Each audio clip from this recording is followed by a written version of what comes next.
If this video had started with, "This video is sponsored by whoever," then the truth is some people would have clicked off it immediately. And I've been trying to understand why that is. That's led to me thinking about brand involvement in videos in general. And this is an open conversation about brand deals, about products that are sent to me by brands to be featured in videos, about camera launches, and just about earning money through creating videos on YouTube and how that affects me, the creator, and then in turn you, the viewer. Before we carry on, I'd love to know quickly in the comments below if sponsored videos put you off watching, and if you fancy expanding on that, let me know why as well. This has come about from a comment I got a few videos ago about making a futuristic camera, and someone said, "I really appreciate that this video wasn't sponsored," and that just got me thinking about why. And the answer makes complete sense. Sometimes videos are just released because of the economics of brand deals and to fulfill. And that can just mean making a video for the sake of making a video. When a video is created without any of these attachments, maybe they carry more weight, maybe they're more genuine, more authentic, and have more of the creator's heart and soul, I suppose, poured into them, because you know the only reason they've made them is because they wanted to make them, not for financial gain. Usually. Obviously there's so much nuance to these, and I'm not getting at any creators that are doing sponsored videos at all, but I just wanted to reflect on my experiences with sponsored videos. And I saw this video linked below on the same topic by Becca Versace that was released a few weeks ago, and it just got me thinking more and more about my relationship with them, and that's why I'm talking about it now. So firstly, I want to talk about sponsors and brand deals, and I took on, I think it was 8 sponsored videos over the summer. And I was really careful, first and foremost, about who I worked with. I only wanted to work with companies that I believed in their product.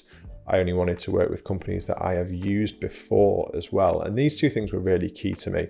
I was approached by another company as well, and I'd never used them. And I looked into them, and there were some things that they did, some anecdotal evidence from different areas that I didn't necessarily agree with, so I said no to working with them. The videos I did were for Fiverr, Squarespace and Skillshare, and they are all businesses I work with and continue to work with. I said in my videos, my website's been with Squarespace for over 5 years. I've worked with Fiverr on loads of projects before they sponsored me, and I've studied on Skillshare in the past as well. So these are products I genuinely believed in, and that was key to me working with them. I had to believe in them, otherwise I'm trying to sell you guys something that I don't believe in, and that just doesn't sit right with me at all. I also had to make sure that I could say what I wanted to say about these products, and the key there is by promoting brands and products that you do enjoy working with. I mean, if I've got a problem with something, I'm not going to promote it anyway, so that level of being disingenuous about it doesn't even come into question. The difficulty I had with taking on these sponsored videos was that it put a whole different spin on what I wanted to create, and I was really keen to try and avoid that, but it is just so hard to manage. When you're offered a 6-video deal by a company, you want to do well. You want to basically have those videos perform at a level above what is expected, because they're paying you to do this. They're expecting something of you, and if you fulfill that, there's potential to work further with them in the future. YouTube's a game, and the game is views. And whether you like it or not, making videos clickable is how you get success on YouTube. I do this sometimes, I don't do it all the time, but I always make sure that the videos I make are videos I want to make. And this process of sponsorship certainly influenced the topics I chose to speak about. I wanted to talk about things in these videos that I thought were going to get views. How wrong I was. That's a completely different matter altogether. What I'm saying in short is sponsorship did affect the type of videos I put out, I think. But the other main impact was the frequency that I had to put videos out. Over the course of July, August and September, I think I made potentially 9 or 10 videos, and that is way beyond anything I've done in 3 months before, and it is hard. It put a lot of pressure on me, certainly at a time when it was school holidays as well, and I had other commitments in my life, and that took me back to feeling like I did when I used to work for someone. And the main reason I work for myself is because I do work well under that pressure, and I do produce, but that's not how I want to do things. That working under pressure and to the deadlines and stuff, it changes how you feel about the videos you make. And honestly, I didn't really enjoy it over that period because of that pressure I felt. Will I do more sponsored videos in future? I'll talk about that a bit later on. The next thing I want to talk about is free stuff. Now, the amount of free stuff I get offered and get sent is insane. And yeah, I'm very grateful for having the opportunity to get some of this brilliant kit that I get sent. But I mean, it's because I've worked hard at these videos. I've put 70 odd videos out on my channel, and I reckon they must take on average 3 days each to make.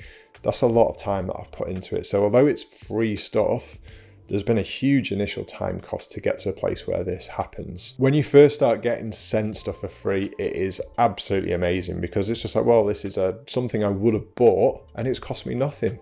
Like, how good's that? But it comes with a hidden cost. I think I quickly learned that saying yes to things was potentially a mistake, because when you say yes to something, there is an expectation that follows on from that. And when you add in the sponsored videos as well, the expectation to create videos featuring different products increases, and it starts to turn into something that I don't want it to be. I am more than happy to use products that fit into my workflow anyway. In fact, that's a rule I made for myself. I only ever said yes to something that I knew I would genuinely use. But I'm now in a place where the stuff that I want to feature gets featured organically. I don't have to talk about it. I don't have to do a bit like I did a few videos ago where I spoke about specific products. That's just not what I want to do, and it's not what I want this channel to be, and I'm not convinced that's what you guys want to hear either. So if stuff fits into my workflow and I can use it without having to talk about it directly, brilliant.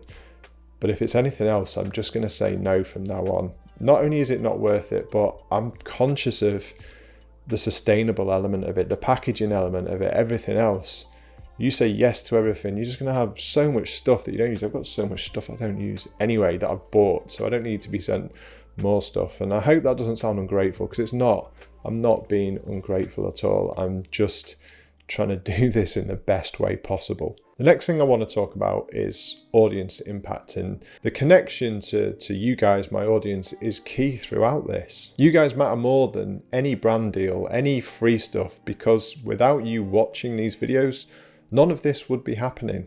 So thank you, first and foremost. And I just want to let you know that I don't take any of this for granted. And it is with the audience's desires in my mind that I am approaching all of this. I want to be and am genuine in all my videos. But at the end of the day, I am making them without getting paid anything. Ad revenue doesn't really make a dent. I think from an average of 60,000 views a month, I think I make about £300 from that. And given the level of effort that goes into these videos, that's just, I mean, it probably covers my fuel.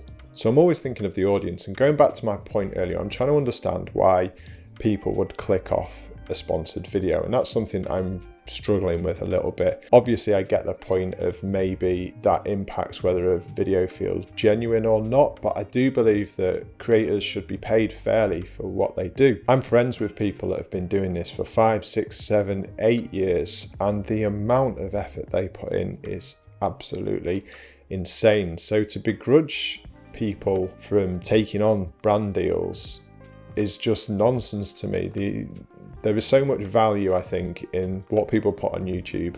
So to be against people being paid for that, I really struggle to understand it. And I'm not here to have an argument with anyone about it. I just love to understand what it is about brand deals and sponsored videos that puts people off. And I'm genuinely intrigued by this, so I want to open up a conversation below for that if anyone wants to speak up on it. I think there's so much value in these videos, education, entertainment, everything else. So I'm just trying to understand, I suppose, why people have an issue in the value exchange of what creators are providing versus what they're receiving in sponsorship. And I know it's a bit annoying having a video start with "this is sponsored by" and listening to the whole spiel every time, but given in what you get in return for that, it feels quite minor to me. But like I say, you guys come first, so your opinion matters. It's got to fit with me, but it's got to fit with you as well. I just want to talk about new releases as well. And I've not hit the heady heights of being involved in any new camera or lens or drone releases yet. Maybe one day I'll get asked, but who knows. But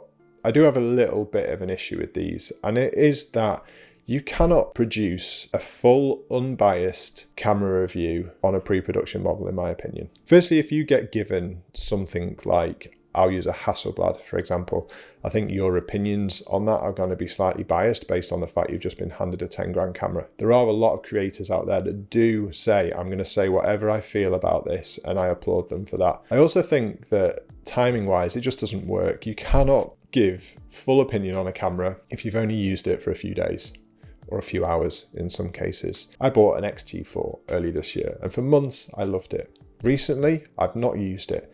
And that's just because it doesn't fit into my workflow very well. It's not very good for video. So I don't want to carry two separate kits around with me. When I first got it, it was like, brilliant, this is new and shiny, and it does this and it does that, and I love how it feels. And that would have been my review on it at the time. I don't think any camera review videos can really be taken on face value in that immediate period after a release. And I do think there are room for these videos because the nuance within them is a lot greater than if the manufacturers just released a promotional video.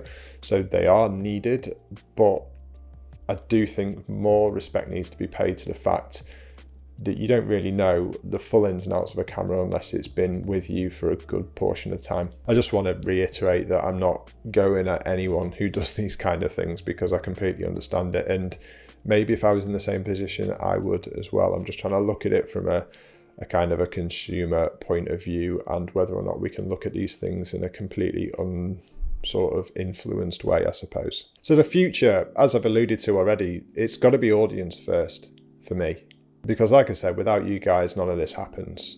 So whatever decisions I make, please know that I'm always making them with your views fully present in my mind. And at some point, I might get that wrong. And if I do, I'll hold my hands up and have an open conversation about it. That's not a problem at all. And with you guys in mind, I'm trying to produce things that I feel like are valuable to you at the moment. And one of those things is my newsletter that I've spoken about recently. And I'm also at the moment giving away a free preset that I've used in quite a lot of my editing of late. I just feel like this is probably, to some people, a good introduction to using presets and just to kind of be able to go in and break down how other people edit things. If that's something you want to get your hands on, there's a link in the description below. Consider it an early Christmas gift from me. I'm going to be filming a wrap-up video of 2024 next week. I've been on quite a journey over the last year, both metaphorically, physically, emotionally, whatever else. So I've got quite a lot to cover in terms of how I've gone from not really enjoying myself creatively and suffering quite badly from burnout to being in a totally different place right now with some exciting ideas for next year. So I want to talk about that and answer any questions you guys have got about photography, filmmaking, what I'm up to. Just fire away down below and I'll cover as many of those as I can, which will probably be about 2. Not because I'm only going to cover 2, that's just the amount of questions I anticipate. That video will be out next week. I'll see you then.